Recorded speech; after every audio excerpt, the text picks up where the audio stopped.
Okay, Matt, a 5-1 defeat to Royston to knock us out the cup. But how would you sum up the performance overall? Yeah, I think we just spoke about it in the dressing room. So we sort of said we've gone from probably our best performance of the season so far last season to probably our worst performance of the season in today's fixture.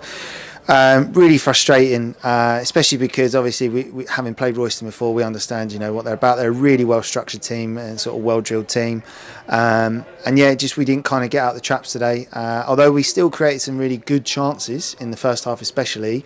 Just the fact that we didn't put those away again was frustrating, and the goals we gave away were sometimes our own misgivings. What do you say at half time? Like when a lot of the game has been played in the Royston half, but they seem to score with every chance they get. Like, what is the message? Yeah, I think the thing is you can't really legislate for yourselves missing chances, and we did some things well in terms of winning the ball high up the pitch, and our shape was okay when they broke for our press. That's where we were a little bit vulnerable. And again, the first two goals are both second chance opportunities, which is what we've been talking about and trying to prevent. And it's just trying to, those are kind of individual things, letting players run off you. It's just making sure we're aware to second balls and making sure that we're aware of where our players are. Yeah, and how much of a challenge is it when you want to, play the game in their half, but then they've got players like Emma Slater with all that pace, they can just get in behind. Does it just give them more encouragement? Yeah, I think so, and I think it's just again, it's understanding that and how do you tactically sort of try and solve those problems. And again, first goal, Emma's gone through, had a shot, saved, and we've got to be there for the second chance opportunity. And the fact that we're not is the frustrating part. But yeah, I suppose obviously knowing that there is an outlet there is you've got to be conscious of that. But again, we can definitely defend that better than we have done today. There's obviously been massive progress this year.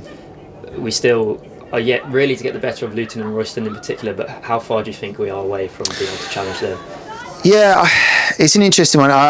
Before today, I thought we were getting a lot closer to both teams respectively, and both teams again are very well structured and good at what they do. It's down to myself and Ant to keep improving this in training, but I think walking away from today, it's not a case of dwelling on it. It's a case of, right, okay, we know where the mistakes were. We then have to put that right, and the next time we meet them, obviously in the league, we have to do that better to try and give them a better game.